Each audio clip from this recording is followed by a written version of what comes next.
ओम शांति। अव्यक्तवाणी 18 मई 1969। रूहानी ज्ञान योग के ज्योतिषी। 11वां पॉइंट है।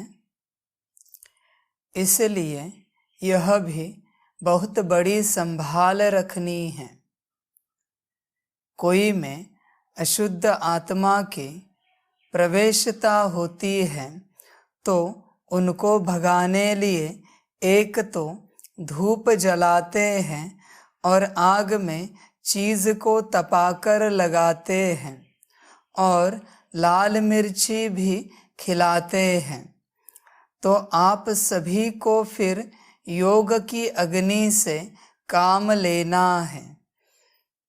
हर कर्मेंद्रियों को योगाग्नि में तपाना है तो फिर कोई वार नहीं कर सकेंगे। बाबा कहते हैं इसलिए यह भी बहुत बड़ी संभाल रखनी है। किस बात की? अशुद्ध आत्माओं की। आज दुनिया में बहुत सारी आत्माओं के अंदर अशुद्ध आत्माओं का प्रवेश है। यह भी परख होनी चाहिए। आप जिसके संबंध संपर्क में आते हो, क्या कहीं उसके अंदर अशुद्ध आत्मा का प्रवेश तो नहीं है? परख होनी चाहिए। अगर आपके पास परख शक्ति नहीं है तो आप उसके जाल में फंस जाएंगे। अशुद्ध आत्मा की पहचान तो बाबा ने दी है। जरा सी भी उदासी, नाराजगी, गुस्सा, इरिटेशन, यह अशुद्ध आत्मा की निशानी है। किसी भी बात को लेकर कारण कुछ भी हो, पर अगर इरिटेट हो गए, डिस्टर्ब हो गए, उदास हो गए, तो वह अशुद्ध आत्मा की प्रवेशता है। इनसे दूर ही रहना चाहिए। इनके नजदीक आप जितना जाएंगे उतना आप कमजोर बनेंगे। बहुत सारे ब्राह्मण बच्चों में भी है। इसका प्रमाण क्या है? जो श्रीमत पर नहीं चलते हैं उनके अंदर अशुद्ध आत्मा की प्रवेशता है। मनमत और परमत पर अशुद्ध आत्मा चलाती है। वो भी माया का एक रूप है। सभी अपने को चेक कीजिए। आप मनमत पर, परमत पर चलते हैं या श्रीमत पर चलते हैं? अगर श्रीमत पर चलते हैं तो आप ही आपके अंदर हैं। अगर मनमत पर चलते हैं तो आपके अंदर कोई और बैठा है। समझ की बात है बच्चों के लिए। बच्चे सदा चेकिंग करते रहें। जब तक यह ड्रामा चलता रहेगा तब तक आपको अपनी चेकिंग करनी है। ऐसे नहीं समझे कि आज ठीक हो गए तो परमानेंट ठीक हो गए। कल बिगड़ सकते हैं। आज आपकी वाह वाह हो रही है, कल आपकी ग्लानि हो सकती है। इसलिए इस भ्रम में नहीं रहना कि आप परिपूर्ण हो, आप ठीक हो। हमेशा अपने आप को नीचे ही रखना। परिपूर्ण कभी नहीं कहना, वरना अहंकार आएगा और उतरती कला शुरू हो जाएगी। अगर चढ़ती कला में रहना चाहते हैं तो नम्रता से चलिए, श्रीमत पर चलिए। तो बाबा कहते हैं यह भी बहुत बड़ी संभाल रखनी है। आप ज्ञान योग से कमा तो रहे हैं, अभी कहीं गवाओ नहीं। छोटी छोटी बातों में बच्चे गवाते बहुत हैं, अपना नुकसान बहुत करते हैं। बच्चों को ध्यान में नहीं आता कहाँ कहाँ क्या क्या नुकसान हो रहा है। एक अशुद्ध कर्मों से अपना नुकसान करते हैं। दूसरा वाणी से, तीसरा दृष्टि से, चौथा विचारों से और पांचवा वृत्ति से। ये सब ठीक है तो आपके पास योग बल ठीक रहेगा, जमा रहेगा, वरना योग बल घटता जाएगा, कम होता जाएगा। अपने योग बल को संभालो। आपका योग बल खाने वाले इस दुनिया में बहुत हैं। अपने योग बल का ध्यान रखना। आपसे विकर्म करा के आपके योग बल को खत्म किया जाएगा। अगर आपको किसी बात का गुस्सा आता है तो किसी और के अंदर गुस्सा देने वाली कोई अशुद्ध आत्मा आई है जो आपको गुस्सा देके आपका योग बल वो छीनना चाहती है। आपको किसी बात को लेकर नाराजगी आती है, इरिटेशन हो जाता है, तो जो नाराजगी दिला रहा है या जिसके कारण आपको नाराजगी आ रही है, उसके अंदर वो आत्मा आई है नाराजगी के द्वारा आपका योग बल छीनने के लिए। इसलिए अपना ध्यान रखना। अगर आप अपने में रहेंगे, अंतर्मुखी होकर रहेंगे, तो सब आपके पास सदा के लिए जमा रहेगा, वरना दिक्कत आएगी, वरना मुश्किल हो जाएगा। इसलिए बाबा कहते हैं अपने में रहो, हर कदम पर ध्यान रखो। सारे दिन भर में अब जितने संबंध संपर्क में आते हो, जहां कहा भी आप ऊपर नीचे हो जाते हो, वरना अशुद्धता में चले जाते हो, वृत्ति से, विचारों से, दृष्टि, वाणी, कर्मों से। सामने कुछ भी हो, कीचड़ में जाना है या नहीं जाना है आपके हाथ में, आपके हाथ में।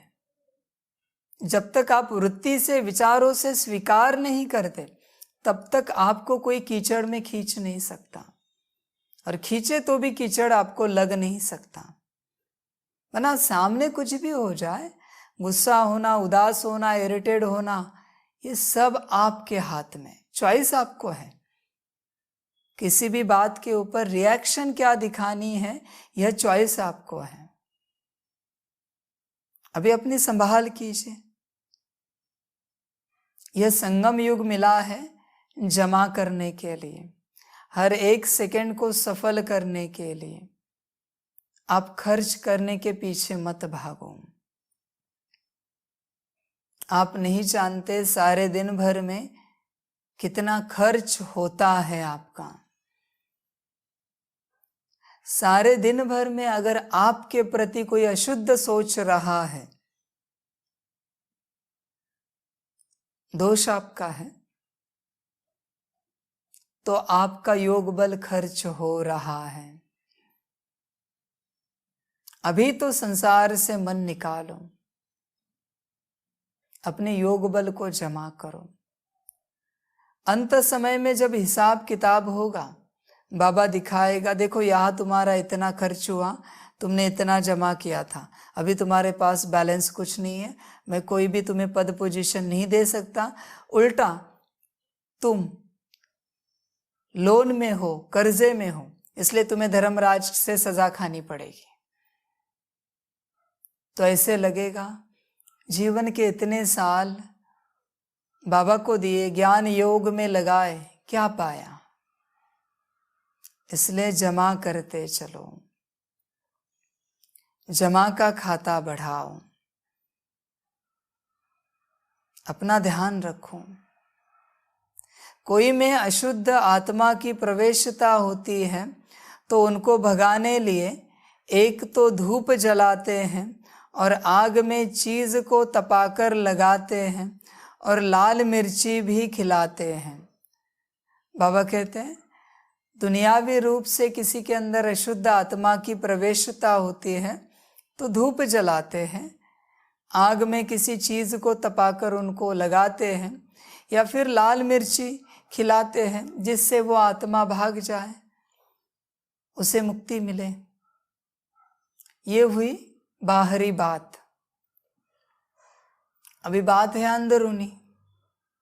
5 विकार अंदर बैठे हैं, माया की प्रवेशता सब में है। अभी इसके लिए क्या करना है? योग अग्नि ही काम आएगा। अशुद्ध आत्मा कभी किसी के अंदर साल में 1 बार 2 बार 10 बार प्रवेश होगी, पर अगर आपका अपने ऊपर ध्यान नहीं है तो सदा काल के लिए आपके अंदर माया की प्रवेशता है। उसका क्या करें?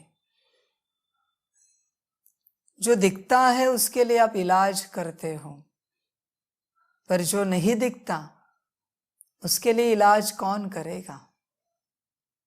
दिखेगा तो किसी तंत्र मंत्र विद्या वाले के पास आप लेके जाएंगे, पर जो नहीं दिखेगा उसका क्या करेंगे? इसलिए हर आत्मा को खुद का परीक्षण करना चाहिए, खुद की चेकिंग करनी चाहिए कि मेरे अंदर ये सारी चीजें कितनी हैं।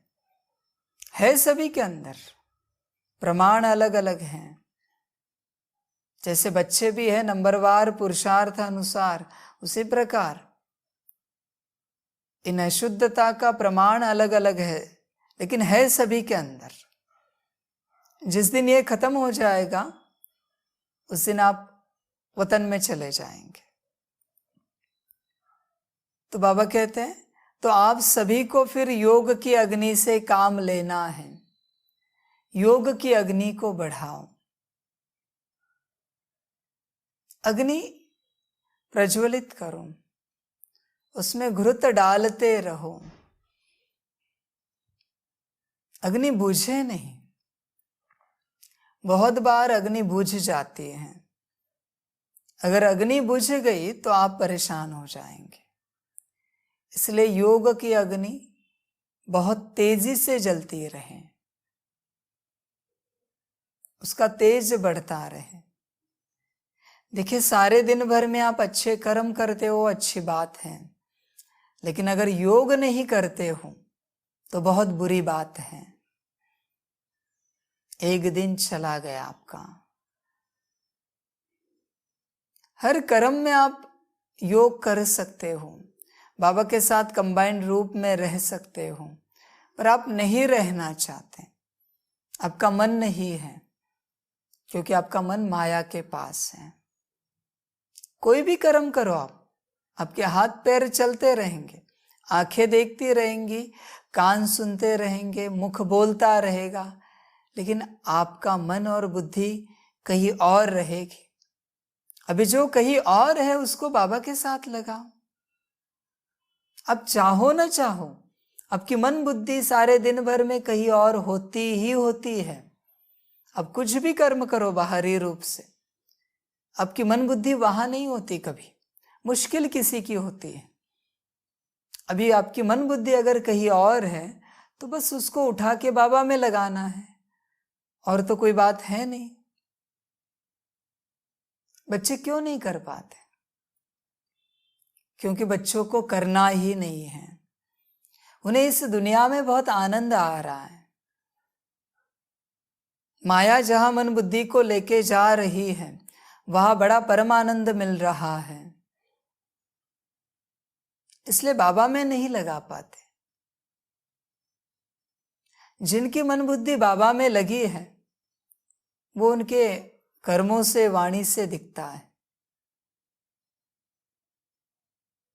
ऐसे नहीं कि ज्ञान देने से कोई बहुत ज्ञान दे रहा है इसका मतलब उसकी मन बुद्धि बाबा में लगी है, गलत फहमी है।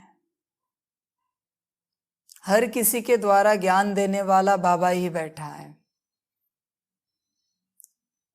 उस आत्मा से अगर किसी को सुख शांति मिल रही है तो उसकी बुद्धि, मन बाबा में लगा है। आप ज्ञान की बड़ी बड़ी बातें कहेंगे और कभी किसी को आपसे सुख शांति महसूस नहीं होगी। हर किसी के ऊपर चिल्लाते रहेंगे, गुस्सा करते रहेंगे, नाराज होते रहेंगे, ये ठीक नहीं किया, वो ठीक नहीं किया, ये सेवा ऐसी की जाती है, वैसी की जाती है। तो बाबा कहते हैं योग की कमी है, उनकी मन बुद्धि माया के पास है।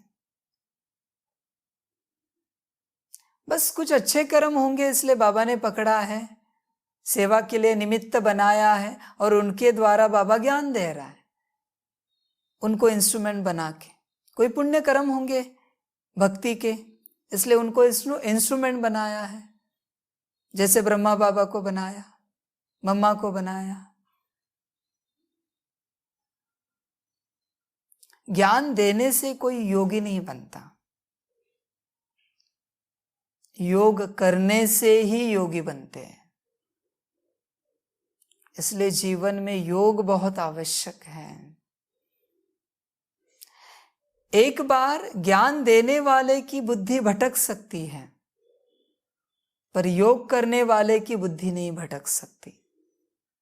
आखिर इस ज्ञान को लेकर योग ही तो करना है। कितना भी ज्ञान लो, समंदर जितनी शाही भी खत्म करो, लेकिन फिर भी करना क्या है? योग ही तो करना है। समझ की बात है बच्चों के लिए, बच्चे समझते नहीं किसी बात को।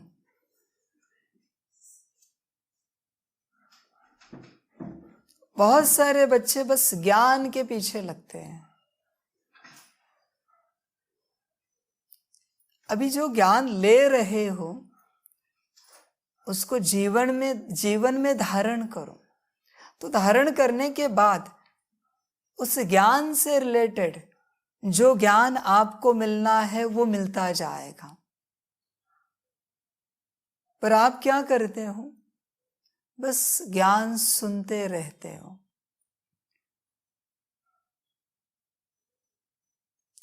बहुत ज्यादा ज्ञान के पीछे लगना भी माया है, इस बात को ध्यान में रखना।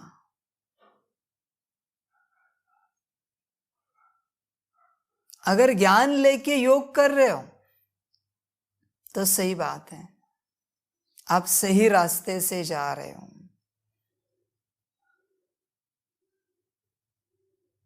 पर अगर आप बस ज्ञान में ही फंसे हो, कनरस में बड़ा आनंद मिल रहा है, इसकी बातें सुने, उसकी बातें सुने, इससे ज्ञान सुने, उससे ज्ञान सुने, वो सब माया है।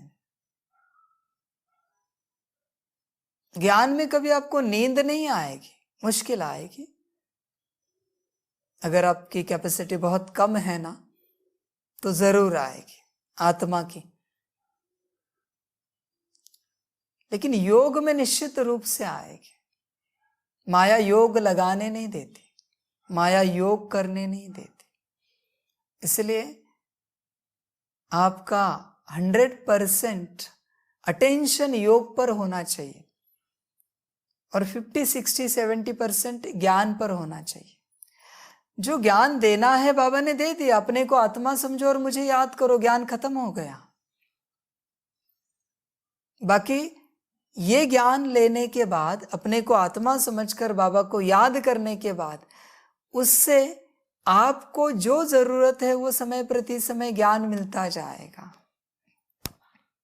लेकिन अगर ये नहीं कर रहे हैं, ये अगर नहीं कर रहे हैं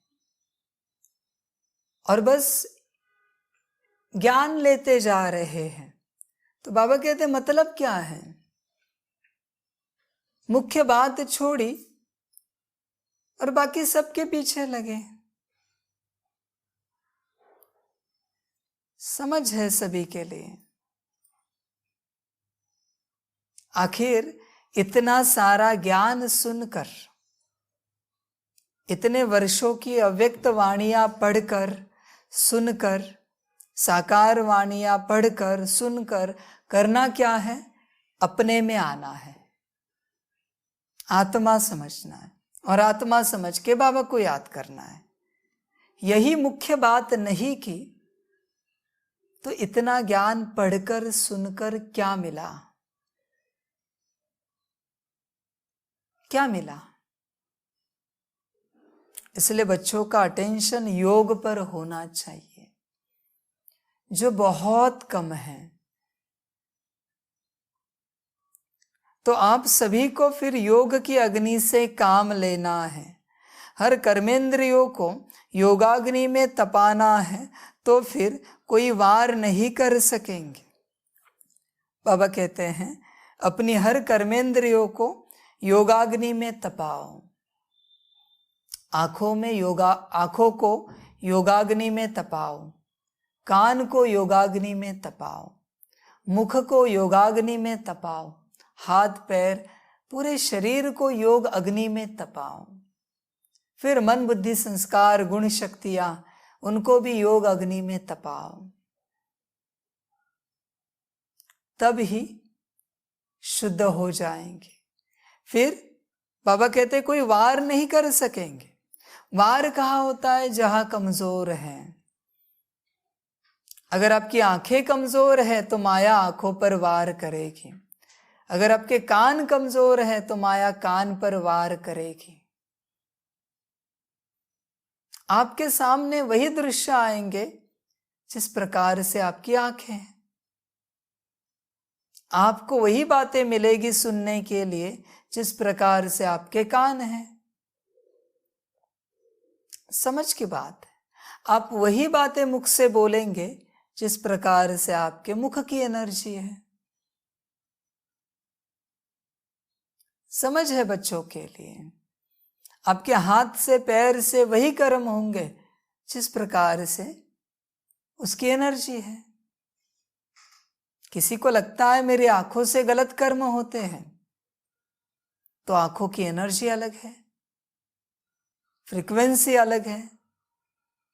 जैसी एनर्जी वैसे दृश्य, जैसी दृष्टि वैसे दृश्य दिखाई देगा। अभी आंखों को तपाओ योग अग्नि में। कान पर भी वही बातें सुनने में आएंगी जिसमें आपको रस है। मम्मा को किसमें रस था? एक बाबा दूसरा न कोई। और आपको सारी दुनिया में रस है, सारे संसार में रस है। कभी एक बाबा न दूसरा कोई, ऐसे कभी हुआ नहीं। चेक कीजिए अपने को। आपके जीवन में दूसरे ही है, एक बाबा नहीं है। कभी तो जीवन ऐसी बने, एक बाबा न दूसरा कोई। कभी आपने ऐसा कोई सेकंड बिताया है, मिनट बिताया है, घंटा बिताया है, एक दिन बिताया है, बस एक बाबा दूसरा न कोई? चेक कीजिए अपने जीवन को, चेक कीजिए। तो हर कर्मेंद्रिय को योग अग्नि में तपाओ, तो फिर कोई वार नहीं कर सकेंगे। थोड़ा भी कहा ढीलापन हुआ, कोई भी कर्मेंद्रिया ढीली हुई, तो फिर प्रवेशता हो सकती है। देखिए बाबा कहते हैं थोड़ा सा भी कहीं ढीलापन हुआ किसी भी कर्मेंद्रिय से, तो वहां से प्रवेशता हो सकती है। आंखें ढीली हुई, आंखों से प्रवेशता होगी, जो अभी बातें की। कान ढीले हुए, कान से होगी। मन ढीला हुआ, मन से होगी। बुद्धि ढीली, संस्कार ढीले। जहां से ढीलापन होगा वहां से अशुद्ध आत्मा की प्रवेशता होगी। भोजन में ढीलापन है तो भोजन के द्वारा आत्मा की प्रवेशता होगी। नींद में ढीलापन है, ये ढीलापन माना क्या है? बाबा की याद ना होना, योग ना होना कर्मों में। नींद में ढीलापन है, बस मोबाइल देखते देखते सो गए, प्रवेशता निश्चित है।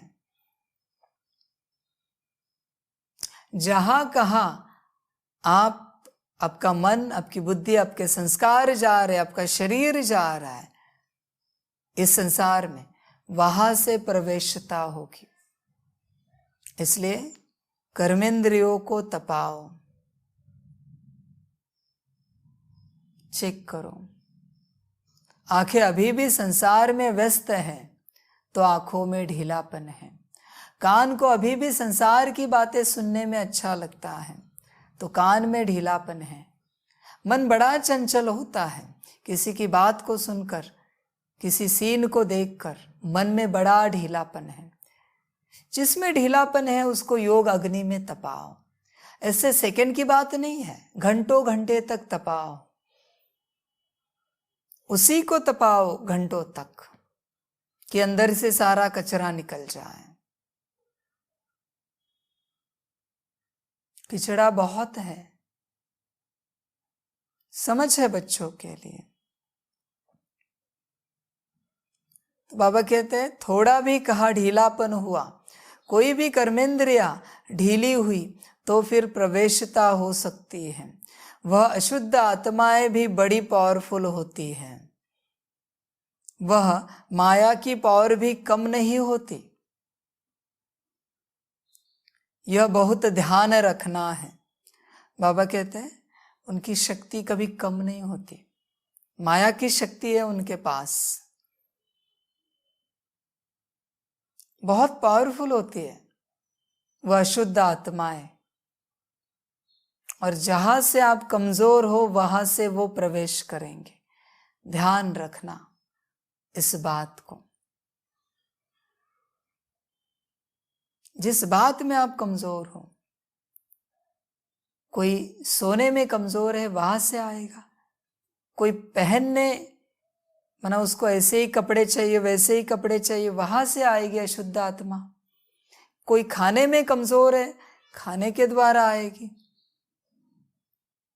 इस संसार की जिस बात से आप कमजोर हो वहां से अशुद्ध आत्मा की प्रवेशता होती है। और उस बात में जो आपका मैंपन है ना, वह अशुद्ध आत्मा की प्रवेशता की निशानी है। जो मैं करता है ना, समझ जाइए उसके अंदर अशुद्ध आत्मा बैठी है। जो नाराज हो जाता है, समझ जाइए उसके अंदर अशुद्ध आत्मा बैठी है। जो अपने को भी भूल गए, बस बाबा याद है, वो शुद्ध आत्मा उनके अंदर बैठी है।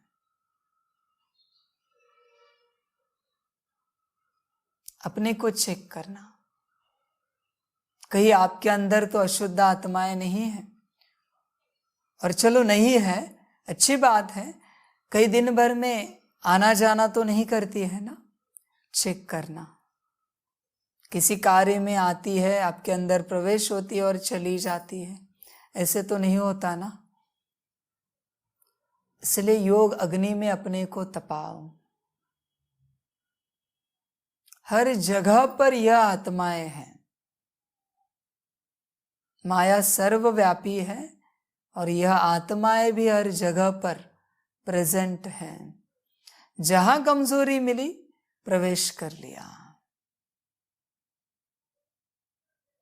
जहां मनमत परमत मिली प्रवेश कर लिया। इसलिए अपने को सदा चेक करते रहना। अब उनके वशीभूत नहीं होना आप, क्योंकि वशीभूत हो गए तो आपका सारा योग बल खा जाएंगे। महीना भर योग बल कमाया, पूरे मास भर, और एक दिन प्रवेशता हुई, एक मास का योग बल खत्म हो गया।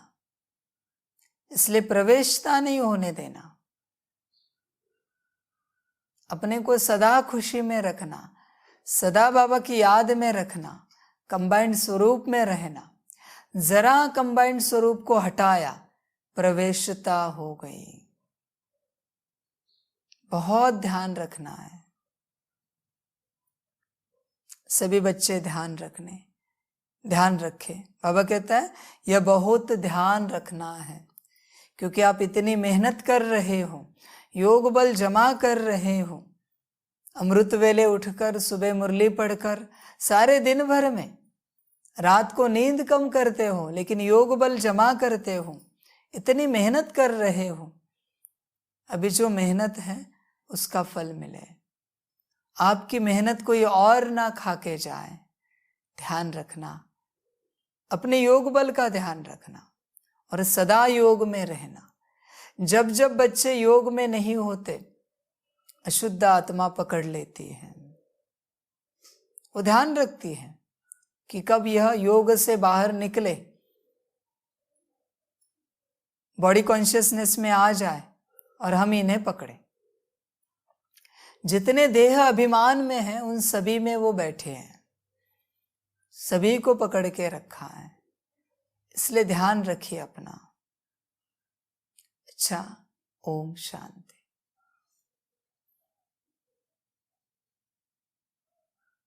सभी बच्चों को बाप की पदम गुणा याद प्यार, गुड आफ्टरनून और नमस्ते। सदा खुश रहना, मौज में रहना और बाप की याद में रहना। सदा बाप को साथ रखना। जब तुम अकेले हो माया वार करने आएगी, और जब जब तुम बाप के साथ हो खुशी में रहेंगे, मौज में रहेंगे, माया सेवाधारी बनकर तुम्हारी सेवा करेगी। इस बात को हमेशा ध्यान में रखना, इसलिए सदा बाप के साथ रहना। अच्छा, ओम शांति।